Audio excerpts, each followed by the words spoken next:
Hey, muy buenas amigos y bienvenidos a un vídeo de, como queráis llamarlo, y que espero que sea de vuestro interés, ¿vale? Yo estoy aquí ahora mismo, estoy en directo, ¿vale? Creo que me podéis ver. Si es así, dejar un comentario, decirme algo, porque quería que esto se intentara, bueno, eh, me lo había puesto en el mismo móvil, pero no veo que aquí se vea nada, así que no sé lo que está ocurriendo. ¿Se me ve? ¿Me ve alguien por aquí? Que alguien me diga algo, por favor.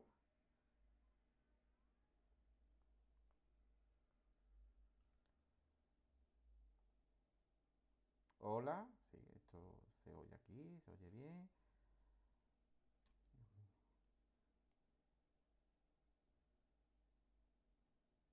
Vale, ya se me oye, ya se me ve, estupendo. Pues bueno, os comento qué es lo que vamos a hacer y qué es lo que vamos a empezar, ¿vale? Yo estoy aquí, voy a estar en todo el directo, ¿vale?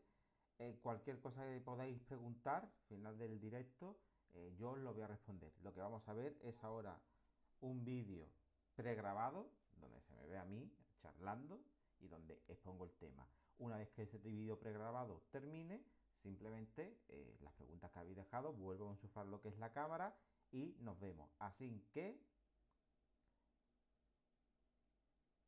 nada, que entramos ya, ya está, eso es lo que vamos a hacer.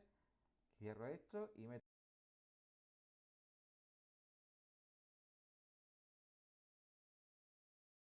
Hoy vamos... Hey, muy buenos amigos y bienvenidos a un vídeo más de Artistbox. Yo soy Sergio, os doy la bienvenida a mi canal. Hoy vamos a hablar de un tema que a mí me parece fascinante, que son las raíces cristianas de Europa, que esto lo he escuchado yo muchísimas veces en muchos medios de comunicación, muchos periódicos, incluso en redes sociales. Es más, existe este libro que habla precisamente de esto, e incluso existen partidos políticos como el que tenemos aquí, Vox, que es un partido conservador, que también hace mucho uso de las palabras raíces cristianas de Europa, cuando le conviene, porque a veces son raíces cristianas y en otras son raíces católicas, que parece que es como si hubiese una división ontológica, que también analizaremos más adelante. Y después incluso este otro artículo, ¿no?, donde se habla de la influencia del cristianismo en la cultura europea. Y yo me he dicho, bueno, ¿por qué no analizamos qué hay de verdad y no en esta frase y cuáles son los argumentos que se utilizan para defenderla y finalmente sacar unas conclusiones? Así que, dentro vídeo. Bien, para hablar de este tema tan serio, voy a utilizar todo lo que sería un especialista en la autoridad, que es mi gatita, Minimoni, aquí la tenéis, que ella va a decir si lo que yo digo es verdad o no, y lo que ella diga va a misa. Así que vamos a empezar. Ahora, ¿qué hay de cierto en este argumento? Pues la verdad es que el cristianismo fue fundamental para el desarrollo de todo lo que fue el concepto y la unión de lo que sería la Europa en la época medieval. Y de hecho esto va progresando no solo en la Europa medieval, sino más adelante, que va desde el siglo IV hasta prácticamente el siglo XVIII.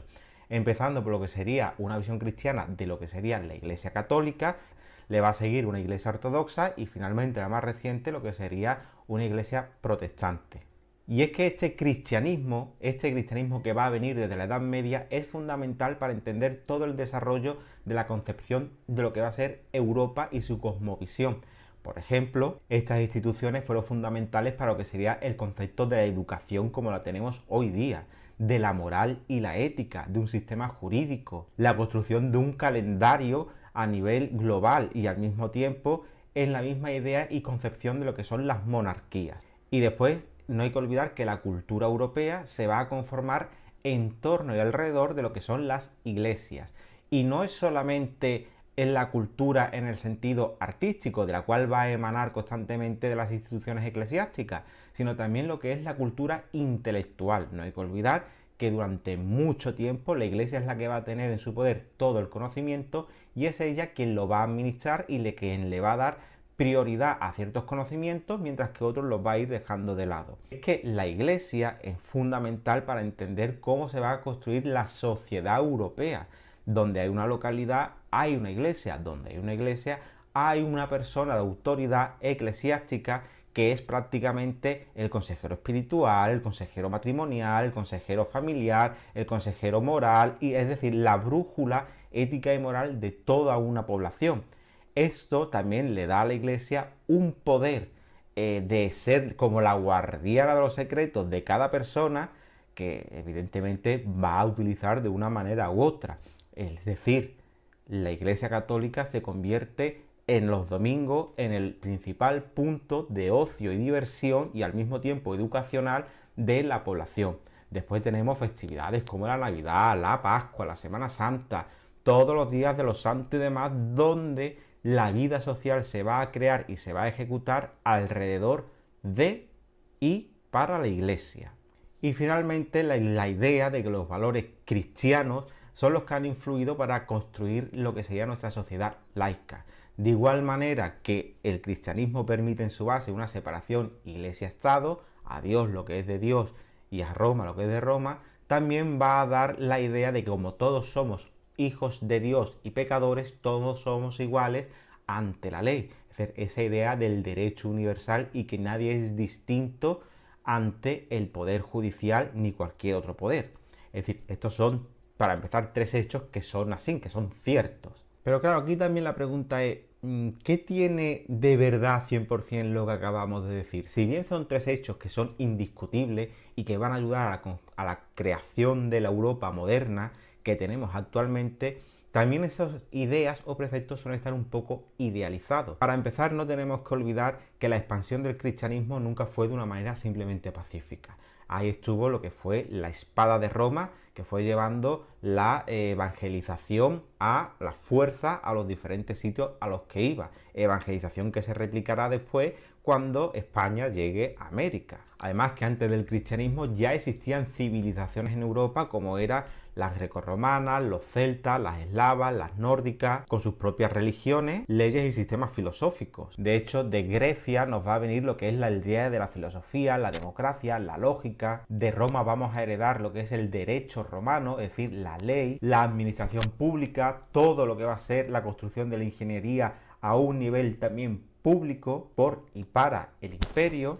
Y de lo que eran los pueblos bárbaros va a desarrollarse todo el concepto de lo que es la Europa medieval, el concepto de feudalismo, que más tarde o más temprano va a terminar derivando a los estados modernos que tenemos hoy día. ¿Qué ocurre? Que la idea de Europa también se va a construir con respecto a ir en contra del poder religioso, viendo a la religión como una entidad que retrasa, que se opone al avance y por tanto esa tradición contra la Iglesia también va a permitir que se pueda desarrollar la idea de Europa que tenemos actualmente. Por no decir que si decimos que es que Europa tiene raíces cristianas, tendríamos que preguntarnos también si tiene esas raíces primitivas judías o qué relación tiene el Islam con respecto a Europa, ya que incluso estuvieron en el continente europeo durante bastantes siglos en lo que fue la península ibérica. Y la influencia del pensamiento y filosofía musulmana permitió también que se desarrollara, al traer textos griegos y romanos, lo que sería una escolástica dentro de la Iglesia Católica. Es decir, de querer pretender de que Europa tiene raíces cristianas es parcialmente cierto. Las raíces europeas o las raíces de Europa, la Europa moderna, tenemos que decir que son raíces cristianas grecorromanas o grecorromanas cristianas principalmente, porque de ellas han emanado todas las ideas que han concebido incluso el concepto de la Unión Europea que tenemos hoy día. Ahora vamos a pasar al primer argumento que defendería lo que serían las raíces europeas y las raíces cristianas de Europa, que son los argumentos históricos, que se dividen principalmente en tres. El primero, que yo creo que ese sí que ha influido en la sociedad moderna, es en la Iglesia Católica como fundadora de universidades y hospitales. Es decir, esta idea de la caridad cristiana al ir creando centros, hospitales y educacionales va a permitir que en lo que es la Europa moderna se entienda el derecho a la sanidad y a la educación. No obstante, estas instituciones, y sobre todo las académicas, no se hacen por mera caridad, no, es que son instituciones que sirven para controlar el conocimiento, decidir qué ramas son las que se van a exponer y cuáles no, y al mismo tiempo se va a ir utilizando como herramienta adoctrinadora de la población. De hecho, de aquí la mayor queja que sale es que durante mucho tiempo la Iglesia Católica tuvo la capacidad de alfabetizar a toda la población y lo único que hizo durante siglos fue crear lo que se llama la fe del carbonero, que para quien no lo sepa es un término bastante despectivo de personas que creen en lo que creen porque es lo que se le ha enseñado. En ningún momento la Iglesia va a exponer una educación ni ilustrada, ni letrada, ni humanista en muchos aspectos.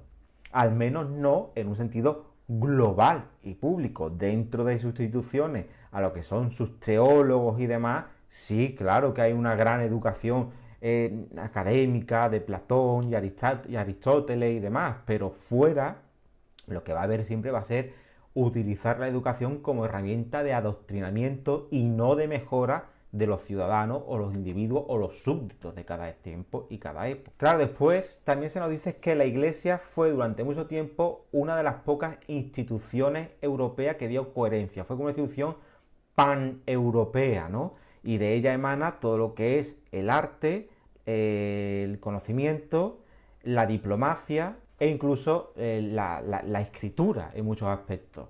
¿Qué es lo que pasa? Que esto también es una verdad un poco a media, porque esta institución paneuropea resulta que va a estar también bastante dividida a lo largo de la historia. Católicos ortodoxos, católicos protestantes, católicos y anglicanos, qué casualidad que siempre es contra los católicos, no sé por qué. Y al final lo que resulta es que todas estas instituciones eclesiásticas, que no es que haya habido una en concreto que haya sido motor inicial, sino que tenemos por un lado unas instituciones cristianas ortodoxas que van desde Grecia a Rusia, es decir, el este de Europa, otras que son católicas, que es el oeste de Europa, Italia, España, Portugal, Francia, protestantes en el centro de Europa y anglicanas en lo que sería el Reino Unido. Estas instituciones al mismo tiempo han creado y han querido utilizar el arte de manera diferente según sus necesidades y conveniencias históricas, y las diplomacias las han llevado de manera diferente con el poder concreto para que esas ideas religiosas fueran las que triunfaran y no las de sus adversarios. Así que no sé hasta qué punto la Iglesia fue tan institución paneuropea. Y claro, después está el concepto de origen común, que asegura que el cristianismo fue el factor principal de unidad cultural de Europa, que va desde el Imperio Romano cristianizado hasta lo que sería la Edad Media.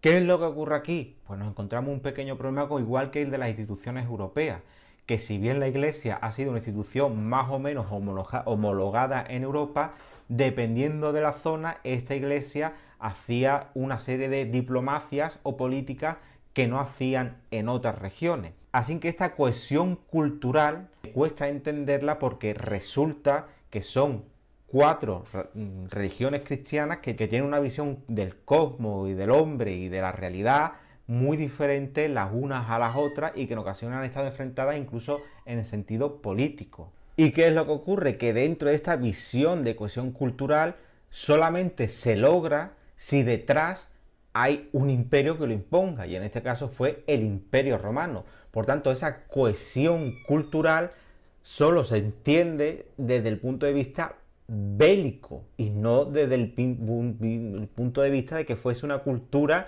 que surgiera, que se fuera desarrollando poco a poco. No, es que al final llega a espadazos. Después tenemos el argumento cultural y artístico, ¿vale? Aquí lo que se nos dice es lo siguiente, es como 2 puntos que son muy similares. Es decir, el patrimonio cultural, que son las catedrales, la música sacra o incluso la literatura, como se suelen poner muchos ejemplos, ¿no? Desde Pascal, Dante, la música de Bach, Mozart. Aquí tenemos un pequeño problema. Si bien es cierto que el cristianismo desarrolla su propia metafísica y su propio arte en la Edad Media, la influencia de este arte medieval se va a extinguir en algún momento, o mejor dicho, va a tener o va a reducir su influencia en el Renacimiento, donde los artistas van a querer recuperar lo que era la visión clásica y pagana que había antes del cristianismo, desarrollándose así un montón de géneros pictóricos o artísticos, como puede ser el género mitológico, la alegoría, donde los artistas van a empezar a tener libertad de plasmar cómo ellos ven el mundo a través de su visión filosófica y estética. Es más, esta visión filosófica y estética a veces se puede ver un poco constreñida o reducida porque tienen que adaptarse a los valores eclesiásticos para no ser censurados por esta misma. Así que en este aspecto, junto con lo que es la creatividad cultural, la Iglesia tiende más a detener la creatividad artística que a desarrollarla siempre y cuando, evidentemente, esta se ajuste al pensamiento dominante de la Iglesia. Si no se ajusta, adiós, muy buena. Claro, después está todo lo que es el lenguaje de símbolos comunes, como por ejemplo el calendario, las fiestas que tenemos en toda Europa, como la Navidad, la Semana Santa. Todo eso sí que es verdad que ha conformado lo que es un modo de vida común. De eso no lo niego. Las costumbres del europeo son casi las mismas en el sur, en el centro, en el norte, con una serie de diferencias que se podrían justificar ya sea por el tipo de filosofía que ha triunfado, el clima, el cómo se ha desarrollado más tecnológicamente una parte u otra, pero en líneas generales el europeo se siente tranquilo en España, en Alemania, en Inglaterra, en Grecia, y se siente cómodo porque sabe que está en su pecera cultural. Así que en este aspecto sí. En este caso el tema del lenguaje y símbolos comunes desde el cristianismo sí es acertada y yo a priori tampoco le tengo un pero. Claro, después están los argumentos éticos y filosóficos que son los que a mí más me llaman la atención, porque estos están en ese concepto de raíces cristianas, pero curiosamente los movimientos políticos que no paran de hablar de raíces culturales y cristianas de Europa son los primeros que ignoran normalmente este tipo de preceptos, que son los siguientes: el concepto de la dignidad de la persona, la libertad, la igualdad, la solidaridad, la caridad y el perdón. Estos tres últimos, a día de hoy, quien promueve precisamente estas ideas de raíces cristianas, estos tres últimos, lo que es el perdón, la caridad y la solidaridad, parece que le es una piedra en su zapato. Por no decir que a lo largo de la historia los movimientos más conservadores, estos tres apartados, para ellos han sido un grano en el culo, literalmente. Y además que actualmente la sociedad europea, yo no sé hasta qué punto se siente identificado con estos tres últimos peldaños, cuando a nivel político y de auge vemos que preferimos unas leyes mucho más severas hacia quien comete un crimen, una visión de justicia mucho más radical, y que también buscamos que haya una menor relajación en el sistema penal en muchos aspectos con los movimientos políticos que estamos viendo. Es decir, que el concepto del perdón, el amor y la caridad no es que sean a día de hoy ideas que esté promoviendo la sociedad europea o ciertos movimientos políticos que están surgiendo, están teniendo bastante fuerza y que dicen ser precisamente muy conservadores. Y esto lo vemos en muchísimos fashatubers que hablan de la familia tradicional que ha traído la iglesia, no sé qué, pero cuando se trata de lo que es el perdón, la caridad y la solidaridad, ni está ni se le espera. Así que bueno, estos tres últimos valores como que no están muy presentes, y los dos primeros han sido más por una idea de la separación iglesia-estado por parte de la Ilustración y del movimiento de izquierda y laicista que por la misma iglesia a lo largo de la historia. Es que se está poniendo maulláis de queja. ¿Qué es lo que pasa? Que si yo ahora la suelto, me muerde todos los cables. Y si la dejo en la habitación y que coma, cuando pasa 5 minutos, me araña la puerta y quiere volver a entrar. Así que, ¿qué hago yo contigo? ¿Qué hago? ¿Qué hago? Aquí, en la mesa, y ahora verás tú lo que hace. Después está el concepto de lo que son los derechos humanos, ¿vale? Aquí sí que es cierto que la idea cristiana ha tenido un plus, porque nos ha dado desde a Tomás de Aquino la concepción del ciudadano como individuo, y esto ha permitido que se generen no solo los derechos inalienables o individuales, sino derechos colectivos, y finalmente el concepto de derechos humanos viene de la cristianidad. ¿Qué es lo que ocurre? Que estas ideas del derecho humano vienen de manera intrínseca en todo lo que es la jurisprudencia romana, el derecho romano, y al mismo tiempo de una filosofía platónica y aristotélica de esa idea del hombre y la idea del bien, que se va a mezclar con el cristianismo y finalmente dar esta idea de universalidad. ¿Qué es lo que tenemos aquí? La unión grecorromana, que es como muy particular, muy singular, muy de el ateniense, y la idea de universalidad del cristianismo, que se une para aumentar ese concepto que ya estaba escrito. Es decir, no es una idea que haya desarrollado el cristianismo precisamente fijándose en sus orígenes cristianos, porque ya veremos las conclusiones, ¿vale?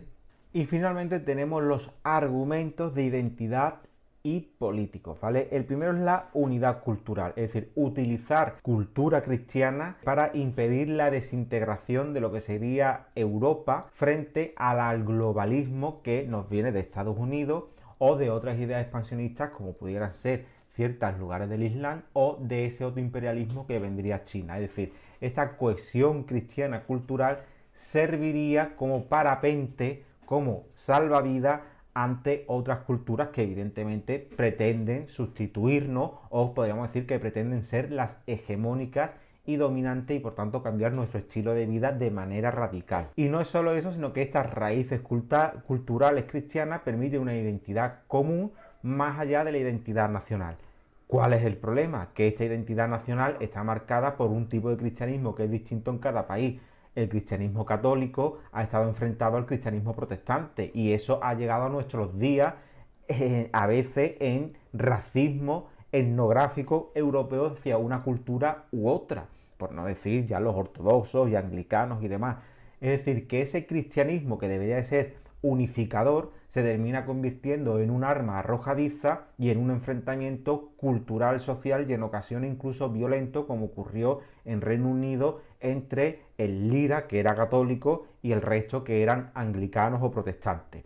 Habría que reiniciar el cristianismo para permitir esta unidad o cohesión desde mi punto de vista. Y después también utilizar esta visión cultural cristiana como defensa frente al relativismo o al secularismo radical. Y es que muchos dicen que Europa, al renegar precisamente de sus raíces cristianas, pierde una brújula ética y moral y que pierde también coherencia a nivel común e incluso a nivel espiritual. Hombre, realmente esto no sé yo hasta qué punto es verdad, porque de hecho el liberarnos de la Iglesia Católica y de ciertos movimientos cristianos en Europa es lo que ha permitido que podamos llegar a una cohesión ética y moral común que ha terminado desarrollando en lo que sería la Unión Europea e incluso la Constitución Europea.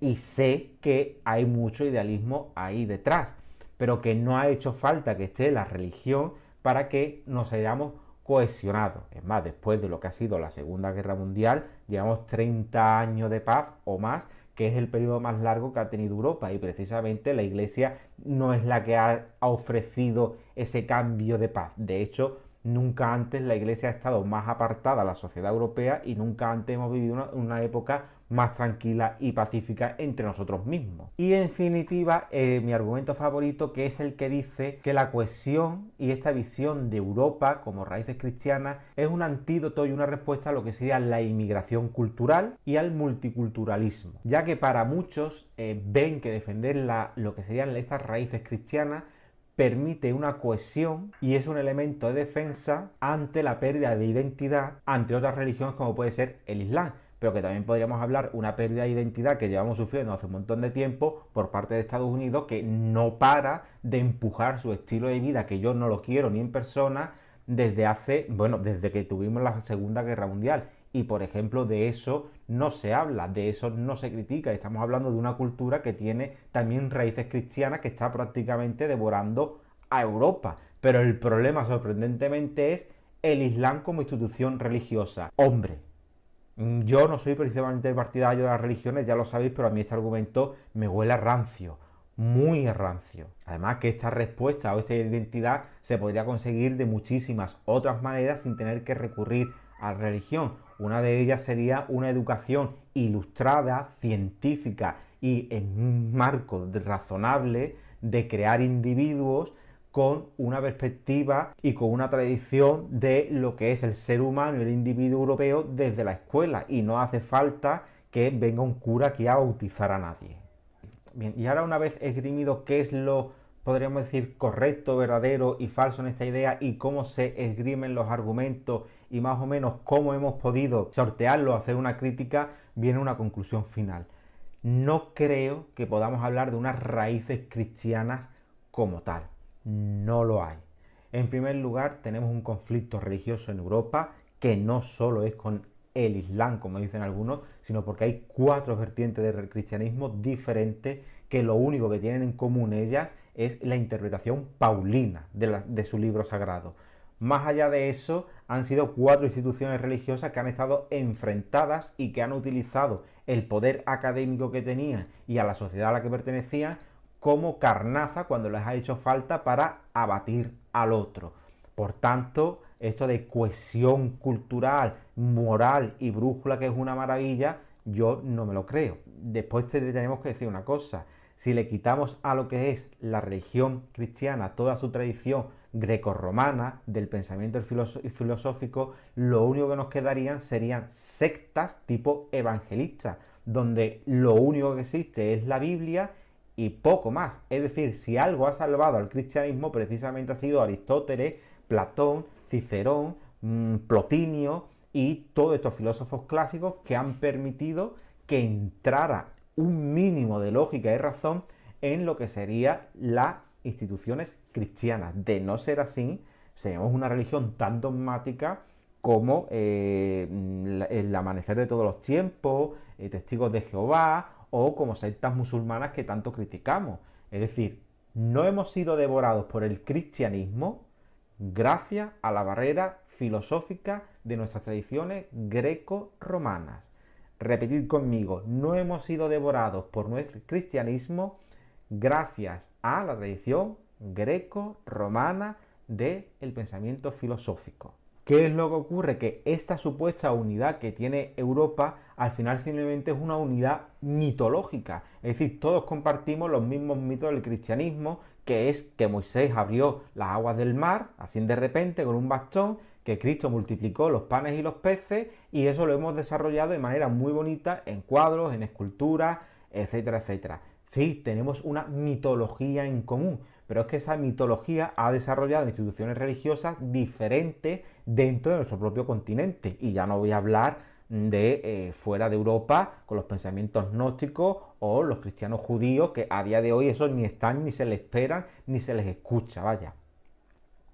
Y esta visión mitológica es lo único que puede dar cabida a esa identidad cultural que de hecho se refleja precisamente en la bandera de la Constitución Europea. Porque no tenemos que olvidar que su diseñador, Arsenis Head, o como se pronuncie, vio que casualmente existían tantos países dentro de la Unión Europea como una serie de estrellas que se manifestaban en uno de los libros del Apocalipsis. Aparecía una señora y aparecía con una corona de estrellas, que eso era señal del Apocalipsis. Pues ya también te digo que de todos los mitos que hay en el cristianismo, elegí la corona del Apocalipsis para la Unión Europea, agüita, querido, agüita. Es decir, y es que más allá de eso, realmente no sé dónde está esa cohesión cultural. Además que es muy gracioso porque en los años 2000, cuando se pretendía crear la Constitución Europea y que se votara, muchas instituciones religiosas querían que se hablaran de las raíces cristianas europeas. E incluso el Papa de aquel momento, que era Juan Pablo II, pedía que se introdujesen las raíces cristianas de Europa. Bueno, ¿y por qué no las raíces católicas? ¿O las raíces ortodoxas? ¿O protestantes? Porque decir hay que introducir las raíces católicas, ortodoxas o protestantes, eso implicaba volver a lo que era un conflicto religioso que más o menos se había quedado apagado. Así que lo más light, lo más ambiguo y lo más sencillo era decir raíces cristianas. Pero es que eso no dice nada y me hace gracia porque incluso he visto historiadores que me gustan mucho acerca del cristianismo, que no es que sean precisamente muy creyentes, que también han hablado de esta importancia del cristianismo en la construcción de Europa. Yo creo que si somos realistas, la construcción de Europa como la tenemos hoy día no se entiende sin el Imperio Romano, y 2, sin la cultura grecorromana. Yo creo que si no fuera por eso, no hubiésemos tenido un futuro prometedor en Europa, y lo digo así de claro.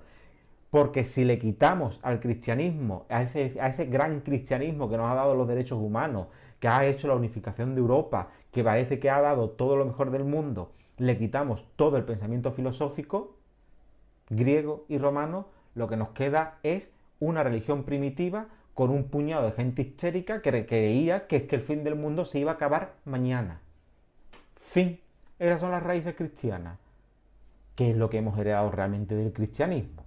Si tú te pones a mirar y más allá de una iconografía mitológica, no hemos heredado absolutamente nada. Es más, a nivel político, lo que son las bases éticas y morales del cristianismo, del perdón, la caridad, la solidaridad y el amor al otro, es lo que menos se ha puesto en funcionamiento y son las bases del nuevo evangelio. Pues imagínate lo que yo me creo, ¿verdad? La influencia de Cristo en la Europa que tenemos hoy día. Porque es que no la veo, no la percibo, no la siento, no está presente. Lo siento mucho, pero yo, las raíces cristianas de Europa es un mito que no me trago, que no me creo y que yo puedo explicar eso de muchas otras maneras como ya he hecho en este vídeo. Así que espero que os haya gustado. Si es así, denle a like, compartimos y nada.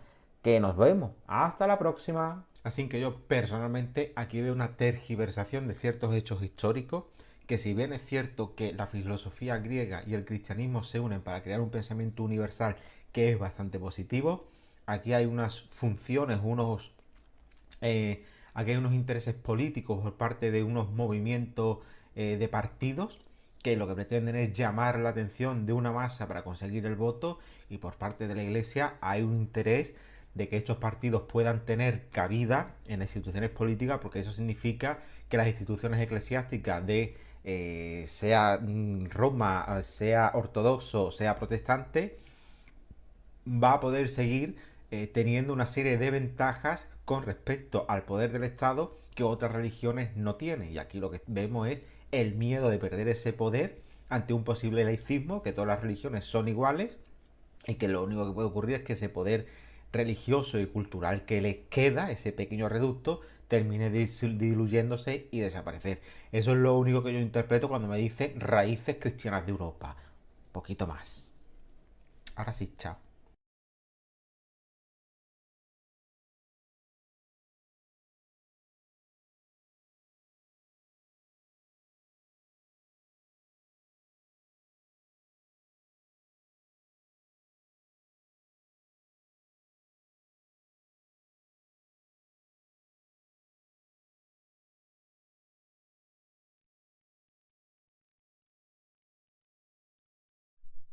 Saludos. ¿Hay alguien por aquí? Si hay alguien que dé señales de vida. Y bueno, lo que digo siempre, si hay alguna pregunta, pues vamos a alargar un poco más lo que es el directo. Y de no haber ninguna pregunta, ni nadie que quiera hacer preguntas, pues simplemente cerraré y terminaremos. Pero que si alguien quiere preguntar algo, ahora es el momento, es la oportunidad. Y en fin, voy a esperar unos minutos. Ahí está el vídeo que hemos subido, en el que hablo precisamente de todo este tema, de las raíces cristianas de Europa, y que se va a quedar ahí pues hasta que desaparezca YouTube. Así que, ¿alguien quiere preguntarme algo? ¿O quiere insultarme? ¿O hacer una proposición indecente? Puede hacerlo ahora, es el momento. Tengo una vida muy aburrida, así que cualquier cosa podéis hacerlo. Voy a ver. Uy, bueno, no parece, ¿no?, que aquí haya mucha gente, así que vamos a ir cerrando si nadie tiene que hacer ni preguntar nada. Nadie, ¿no? Pues nada. Muy buenas noches, espero que os guste el vídeo a lo que los vayáis a ver en estos días y en definitiva, hasta la próxima.